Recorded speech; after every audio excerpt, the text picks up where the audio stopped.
Mga ka-DIY, welcome back to our YouTube channel. So for today, i-announce na natin ang winner ng ating DIY portable power station. So lobat, ginamit ko kasi ito.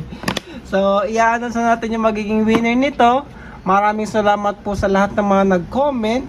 Nasa 500 plus comments mga ka-DIY. So maraming salamat sa inyong suporta. Pero bago yon, meron pala akong dalawang product na isi-share muna sa inyo mga ka-DIY. Itong ating bagong solar camping light, string light, at saka ito, sikat na sikat to sa TikTok mga ka-DIY. Ang dami nag-promote, kaya binili ko siya sa TikTok mga ka-DIY. Wellmax since 1987. Maganda daw tong klase na to ng solar panel or solar light. Ayan, 6 watts version pala to mga ka-DIY at 1000 lumens. So ang lakas niya talaga kasi nabuksan ko na to, na-try ko na. Buksan natin mga ka-DIY. Hype na hype to sa TikTok. Ewan ko bakit ang dami nagpo-promote nito. Pero ngayon alam ko na pala bakit. Kasi ang ganda ng quality niya, oh. Tingnan niyo yung solar panel niya. Black. Medyo black yung ano niya. Ang ganda nung pagkaka-build niya. Kaya pala siya sikat na sikat sa TikTok mga ka-DIY. Hindi siya yung kagaya ng ordinary na blue yung gilid, makikita mo ito kasi black na black talaga, 'di ba? Ano siya, minimalist yung itsura niya. Tapos ayan, ang ganda pa ng pagkaka-build niya, solid siya. Tapos yung battery niya, ito, pwede pang palitan mga ka-DIY. Try natin buksan. Alam ko pwede tong, nabuksan ko na ba to? Nabuksan ko na ata to. So pwede nyong palitan yung battery kapag halimbawa may problema na yung battery o gusto nyong i-upgrade. Kasi yung capacity ata nito ay 2000 mAh lang. O ayan, pwede nyo palitan tong battery na to. O tama, 2200 mAh. Kung gusto nyong lagyan ng mas malaki, pwede mga ka-DIY. Generic lang yung battery nya, no? Pero mabigat, tingin ko 2200 nga talaga yung capacity. So ayan siya.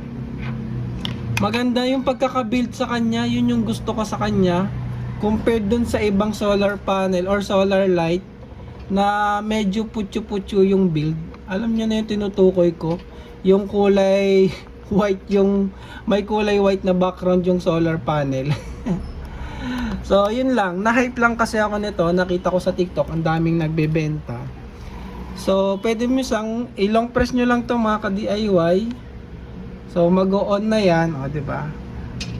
So ito nga pala, pwede nyong pindutin yung kabila, itong may bilog na to. Pwede nyong ibahin yung liwanag niya. Ayan, warm light lang siya. Ito, puti lang. Ito naman, combine. Ito yung pinakamalakas niya, mga ka-DIY.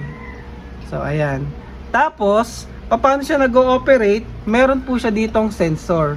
So, i-off ko muna ha. Hindi kasi natin makita eh. Once in-on nyo yan, automatic na po siya nag-on basta may nasense siyang tao sa paligid kasi meron siya ditong PIR sensor. So kapag nilagay nyo to sa pader nyo sa labas ng bahay, ayan, ibobolt nyo lang yan. May kasama naman siyang tornilyo mga ka-DIY, ayan, tox tsaka tornilyo. Kakabit nyo to sa pader, tapos i-turn on nyo yan, tapos piliin nyo yung gusto nyong liwanag, yung warm light lang, white light, o kaya combine, isi-set nyo na yon. Tapos i-on nyo, automatic na yan. Pag may dumaang tao, mag-o-on na siya mga ka-DIY. Yan. Ang disadvantage lang nito, wala siyang mode na buhay lang siya, dire-diretso. Nakaano lang siya, automatic lang yung mode niya mga ka-DIY. O diba? Sensor mode lang siya parate. So ayan, nandito naman nakalagay din. Wala siyang yung naka-steady light lang. So okay lang din kasi kung baga ilalagay lang natin to doon sa lugar na gusto nating maliwanagan pag may dumarating na tao, o di ba? Magugulat na lang yung dumaan, no, biglang nagliwanag yung paligid. So yung masasabi ko sa kanya, ang ganda po ng build niya mga ka-DIY. So hindi siya mukhang mumurahin. So ilalagay ko to doon sa apartment mga ka-DIY, doon sa pader. Pero testingin ulit natin ha para makita niyo yung liwanag niya. Napakalakas niya talaga. So legit naman yung liwanag niya talaga mga ka-DIY.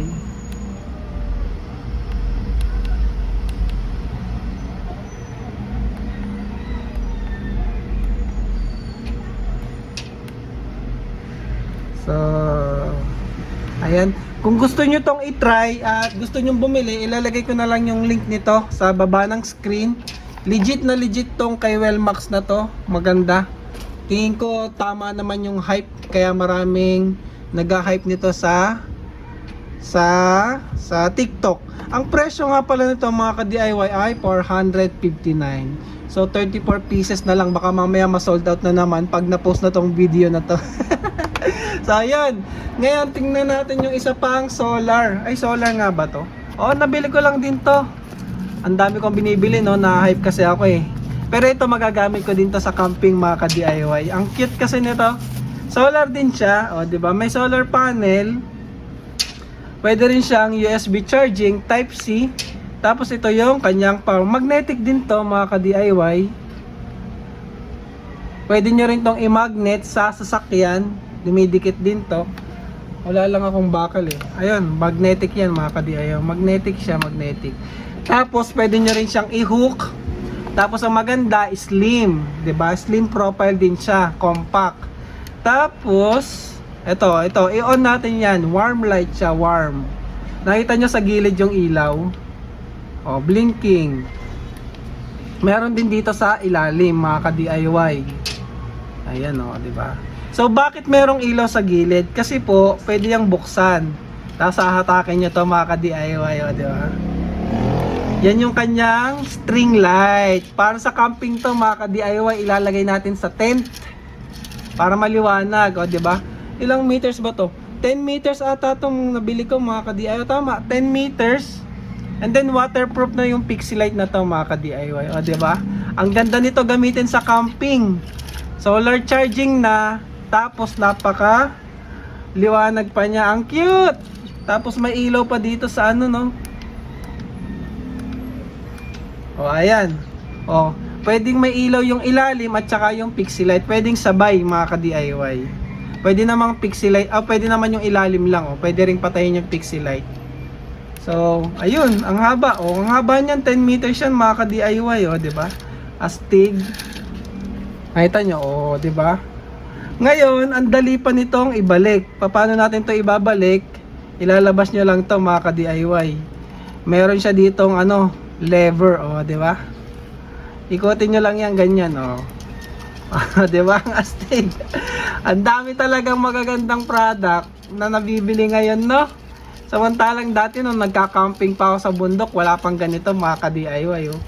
Di sana ang liwanag ng tent ko noon nung panahon na nagbubundok pa yung ka-DIY niyo, oh, 'di ba?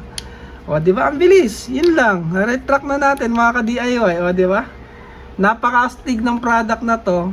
So kung interested din kayo, i-try to mga ka-DIY. Recommended ko din to. Ilalagay ko din yung link sa baba ng screen or sa baba ng video. YouTube shopping po yan mga ka-DIY. So hindi na po ako naglalagay sa video description.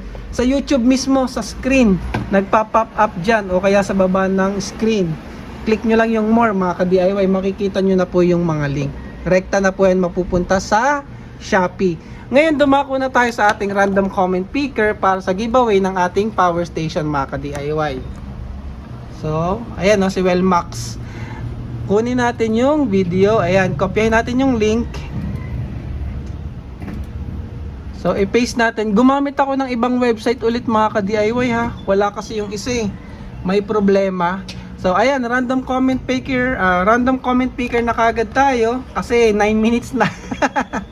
So, congratulations na po kaagad sa mananalo ng ating power station. O, yan.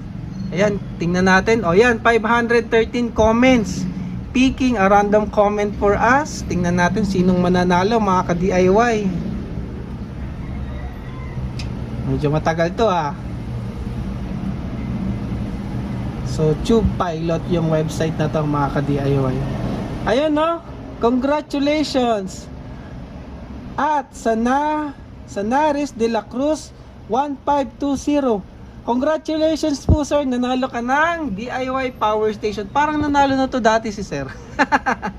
O di ba?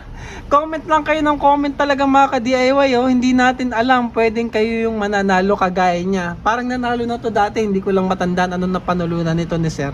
Sanaris de la Cruz. Naalala ko yung pangalan niya eh. Sanaris de la Cruz 1520. Sir, message nyo lang po ako sa Shopee para mapadala ko yung power station. Kapag Metro Manila lang po kayo, Lalamove. Kapag outside Metro Manila, via Shopee po tayo. So, ayun, congratulations po sir. Mga ka-DIY, check nyo po yung ating mga bagong solar product. O, diba? Ang dami na nating solar product na nakokolekta. So, yun lang mga ka-DIY. Thank you for watching.